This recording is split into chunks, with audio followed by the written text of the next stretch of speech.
收看《地球黄金线》，我是尹婷。规划已久的中秋节连续假期，竟然遇到了2个台风来搅局，到哪不是阵雨就是暴雨，所以出门前，今天跟着黄金线的脚步呢，提醒大家有些装备你要先准备好。那如果出门遇到下雨，到底驾驭上面的技巧呢，要怎么样注意保自己的平安呢？同时是你的爱车经历了风，经历了雨，事后是不是有一些给息也要准备？审查一下呢，今天一一带你解释喽。9月份还有交通新制上路呢，今天要带大家看看，小心不要误踩地雷，罚金可能3倍以上。今天将要讨论大家熟悉的汽车达人庞德，你好，大家好。汽车杂志总编辑罗喷平，你好，大家好。汽车达人张乃婷，你好，祝大家中秋节月圆人团圆。专业射手 Andy 老爹。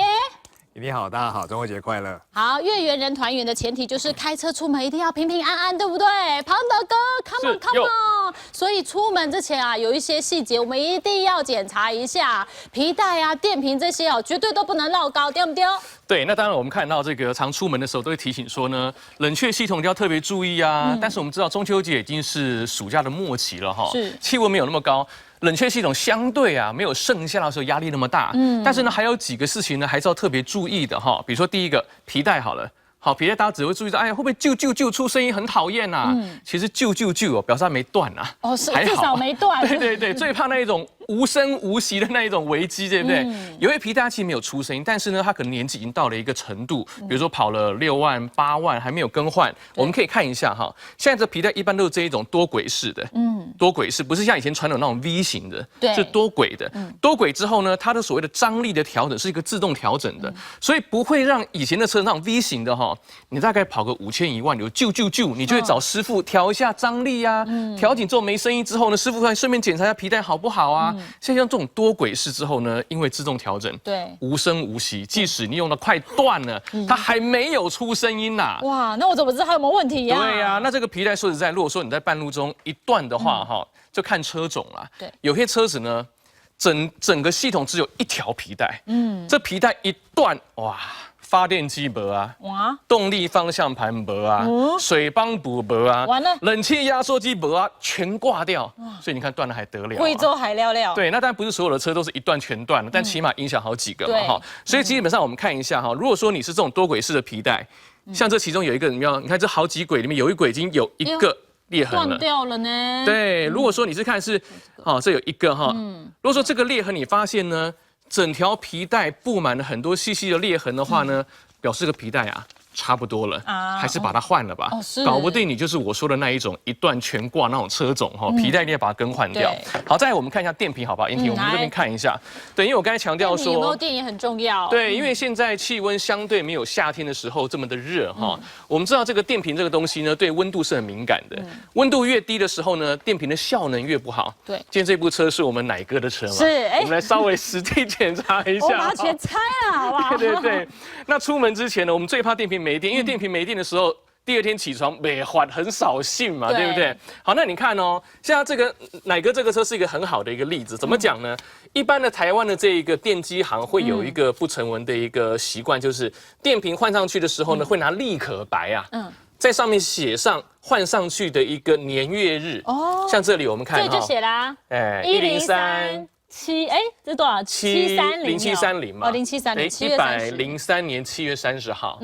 为什么说这是很好的教材呢？一般我们讲说电瓶的正常使用寿命约莫就是2到3年。对。那现在我们乃哥要中秋节出游了，对不对？如果说这个电瓶是104年或105年透懂，怕都不用担心。才1年多。但是103有点尴尬，就刚好快要2年了，又超过2年了。但是其实换好像有点可惜，搞不好可以撑几个月，对不对？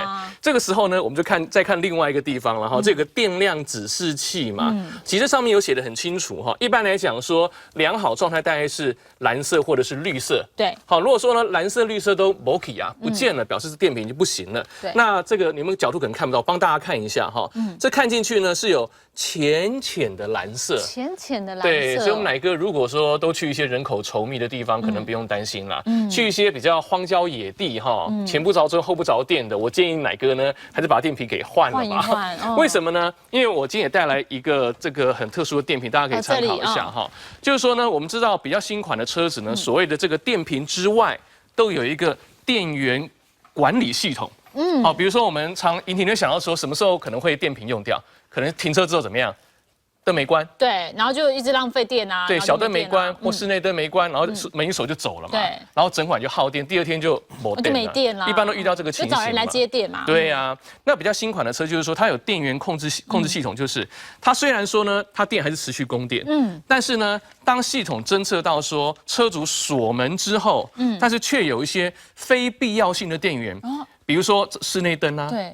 或者小灯啊，一直在流失电。对你还在用电的话，它可能就开始计时，锁门之后20分钟自动关电，啪啪啪把你关掉。有这么聪明的电瓶哦？对，我说车子它本身比较新款车有这样的设置，除非说你是开了一个警告灯，那个没办法，你可能安全车子就不去浪费你电瓶的电。对，如果它发现有不需要电，它把它切掉。对，那你就可能第二天虽然说你忘了关灯，第二天来还是有电可以用。对，但是不是每一台车都有这个装备嘛？对不对？尤其是张乃婷这台车，这个比较年纪可能就9年了。是。那我就建议说，如果说你是这一种比较神经大条车的，常常有这种情况的话，像这种台湾我们也是国产货哈，这个所谓的锂铁电池，就它。电池里头就有我讲的该类似那一种电源的一个管理系统。是哦。对，当它今天是车子介入，现在是电瓶。对，就是你车子没这个系统嘛。但是你换到这个电瓶之后，这个电瓶里头的线路会自己侦测到说，我被你用到。再用你明天来就没有电可以发动了啦。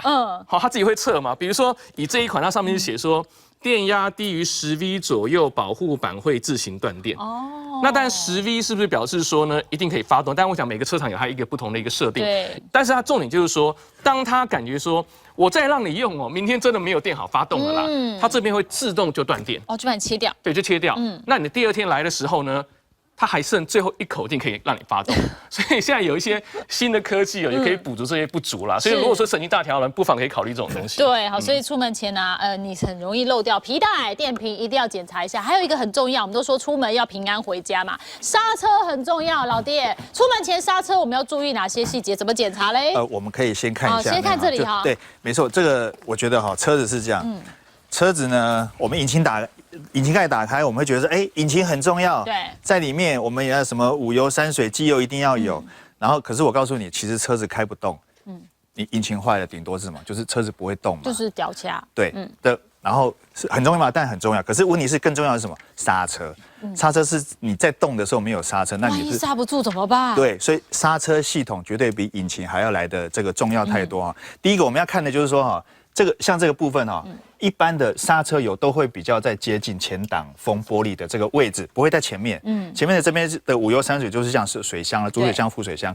可是呢，这个你要仔细看刹车油呢，你看它会有一个上下限。对，像这个它写 MIN 就是 minima， 就是说拜托不要低于下限了那第二个是 max 当然就是不要超过。对，所以你这样一看，像这个你看乃哥的车，它这个刹车油大概就是很接近这个 max 那里。对，虽然还算合格，不错。对，所以如果这个油呢低于一半，你就要小心了，因为它其实会有2种状况，要么是刹车皮可能不太够了。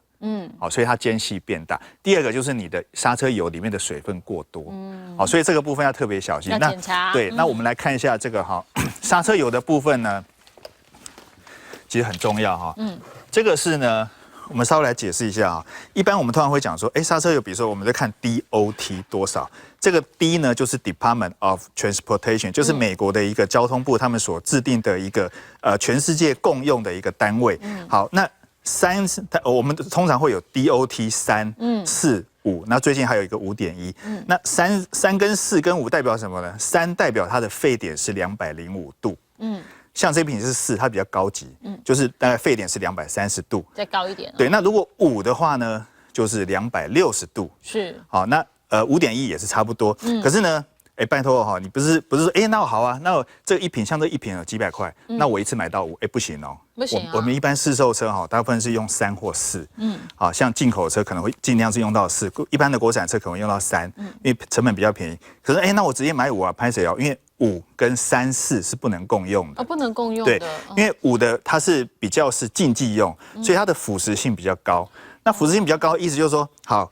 一般非竞技用的车子可能也不能够耐这种油啊。对，这是第一个。就是说它会对它的卡钳会有一些就是会有这个腐蚀的一个现象。那最重要的是什么？我们的刹车油管哦，一般通常是所谓都是像这种橡胶类，对橡胶类的这种管。其实你如果装那个5的话，塞 DOT5的刹车油，其实它会把它腐蚀，就是会吃掉。其实这个是不能用的，对。腐蚀油管哦，会腐蚀油，所以等于是就是不能用了哦。所以不要说我预算够，我直接买5，所以你就是尽量就是3跟4是可以共用的。那如果你要用5，可以拜托换一下这个所谓的。这是金属的吗？对，这是金属金属的刹车油管。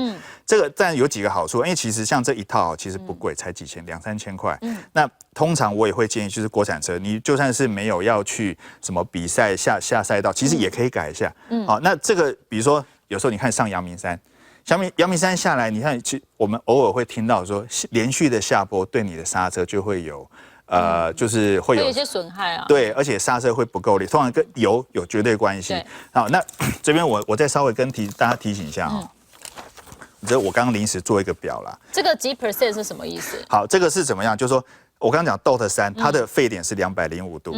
4是230度。好了，当你里面的这个水汽哦，这是水汽的成分，大概占1%的时候呢，你的沸点会只剩180度。哦，如果是倒的是只剩200度，那2%的时候呢，只剩165度。意思是什么？你的刹车油的沸点实际是会降低的，随着你的水汽比例太多的话，越来越高，那你降的幅度就越大。对，那好了，我们一般刹车油其实是很容易破百，连续刹车，所以当你看剩150、140的时候，很容易刹车失灵。好，所以这个要小心。所以如果说预算可以稍微加一点，其实我会建议换到 DOT4。所以也要检查，然后你的刹车油也很重要。没错，重点是你的车子要刹得住，然后刹车油管有没有跟它做配合，不然你就腐蚀掉，对不对？那最近都在阵雨啊、暴雨哦，我们要问一下乃哥，阵雨暴雨出门，安尼刚好，啊你这台够有天窗的呢，会不会漏水啊？你这台又9岁了，有点年纪了，对不对？其实啊，很多人对于说天窗到底会不会漏水，抱持一个很怀疑的态度。其实我必须说，天窗一定会漏水，为什么呢？它就是放在上面嘛，那它就是一个洞，所以它一定会漏水。其实基本上天窗漏水啊，应该是没有什么大的问题。为什么呢？因为天窗的这个结构来说，它有导水孔，可以把它导出去，所以你只要不是天窗中间破洞，不管你是玻璃天窗或钢板式的天窗，你不是中间破洞，如果是周围的胶条的话，它因为没办法完全密封，会随着时间，甚至你水压过大的时候，它都会滴下去。那滴下去的时候，它就会顺着导槽，然后流下来到车底下面排出去，所以根本不会有这个问题。但是最重要的是，如果你这个沟槽被堵住的话，这导水的导管被堵住的话，那当然就会淹进去了。那当然，我们在想说，买车到底要买有天窗好还是没有天窗好？看你需求。对，没错，其实是看需求。我把有天窗跟没天窗的这个优劣分析一下，大家去看看自己的需求。其实有天窗通常它的隔音不会太好，因为它没有办法，因为我们有不可能完全密合啦，因为我们钢板是整片的，然后它在内衬中间可以加这个隔音材质，但是如果你用的是天窗、玻璃天窗或钢板天窗，它就比较难去装这个隔音材质，因为你装的话，你的玻璃也是看不到上面。对，那这就是第一个比较大的那个缺点。第二是重量重，一个这个玻璃天窗的这个加总成的话，差不多有50公斤，就快跟我差不多了。你就想想看，一台车的车顶，如果装一个人在上面的话，装一个张海婷在上面的话，对，它的车的重心就瞬间会提高。所以一般来说，我们说跑车，很多人都不喜欢装天窗，虽然它很酷很炫，但是你装了天窗会影响性能。第三呢，其实它还有一个缺点，就是说它多了一个机构，就是多了一个故障的地方。那其实玻璃天窗不像我们的车门这个窗户这么常使用，对，所以很多人没有在使用的状况下，其实就有点浪费了。如果你不是真的会使用，你干脆就不要选用玻璃天窗，因为它有故障的疑虑。这个我就可以教大家当然我在路上常看到很多人在路上开车的时候把这个天窗上掀，对，我们这个撞点风这样，对，我们从这里面看，我们从侧面看好了，你看我把它这样这是全关起来的状况，对不对？是，状况关起来，然后这个就是上掀。对，上掀。很多人用这种方式在开车，那这种方式开车有什么缺点？我刚刚有说这个玻璃天窗很重，对不对？对。那你如果仔细看它的结构，它只有这前面2个支点把它顶起来。对。所以我们的台湾的道路啊，我们大家都说不平，不平的时候它这样震动，这个结构就很容易松动，是哦，就会造成异音。是玻璃天窗的异音就会从这边来。那这个时候是什么用呢？我的建议很简单，就是说你如果是跑高速公路，这个路况很好的话，你可以这样使用，因为它很快速的可以把这个车内空气去做一个循环。反而它有一些作用，我觉得还不错。那这就是端看个人的需要。对，确实。那所以我们说漏水，我们就做一个试验好了。我这边就是水嘛，对不对？你要淋上去吗？还是干嘛？对，如果你的车真的如果是在这个旁边，我们看到这胶条嘛，对不对？它旁边都有胶条保护着。对，如果这胶条真的都这个状况不是很好，因为它只是卡上面，大家可以看到这个结构，它只是说像这样子卡住而已嘛。对。好，我现在把水倒进去，我这是一杯水。你的天窗哦，这张海婷先生往里面倒啊，大家看。它倒了，它倒。我整个水都倒进去，整杯的水。那正常来讲，整杯的水都倒进去啊。那我里面还是没有漏水，但是水会从这边出来。从哪里呢？大家有没有看？出来了，还在滴。好，就代表我的这一个导条是正常的。哦，所以其实我们自己也可以测一下嘛。对。天窗还有没有正常的？那如果这个排水孔啊，从 A 柱下来排水孔是塞住的话那你完蛋了。你可能天棚要拆掉，然后去把那个导水孔去通干净，那就变成是个大工程了。但是这个导水孔一般天窗大概会有3条到4条，所以堵1条还好。那一般保养的时候怎么保养？我的建议是这样的，我大部分会拿一个抹布，没有抹布我就拿一块。这庞德哥的。对。那这上面有沟槽嘛？这个沟槽清一清是不是？对，很多人就说，对了，它是滑轨嘛，滑轨的时候我们就上油。上油是不是就可以增加它的滑顺度？没错，的确是可以增加滑顺度。但是你如果上太多，它就会什么灰尘、异物都全部上去的话，反而粘黏。其实这个不对，像我大部分都是拿这个布啊，或者是布或者什么的话，就是说我沾一点油在上面去抹一层就行了，就是防锈的装置。不要太多。对，那如果大家要跟我一样省、勤俭持家的话，我大部分会用机油。引擎的机油取得最容易嘛，对不对？我就沾一点上去，然后在这沟槽上去画，轻轻的画过去就好了。那当然，像罗哥说，我们换这个车子的机油的时候，有时候你用3瓶半或4瓶半，你买的是5瓶嘛，你还有半罐呢，你就放在车上。第一，以备不时之需；第二，是可以这个做这其他的应用。对，我觉得这也是一个省钱的方法。一个天窗的检查，然后其实检查判断方式也不是太难啦，但是如果真的会漏水，就麻烦大了。还有一个非常非常重要，你也想说，我平常时都没在开车的啦，那可是这个连续假期我想要开车出去玩，你真的要检查的还有一个轮胎。平常没在开车，为什么要检查轮胎啊，罗哥？这反而很重要，对不对？对，其实轮胎是最重要的。我们几乎只要是讲到说大家出游的时候要检查，第一个检查的，其实不是急着翻开引擎盖。第一个当然是检查我们的轮胎啦。你看，如果轮胎出问题，你看在高速公路上面，多少的车祸都是因为爆胎，或者是打滑失控开始的。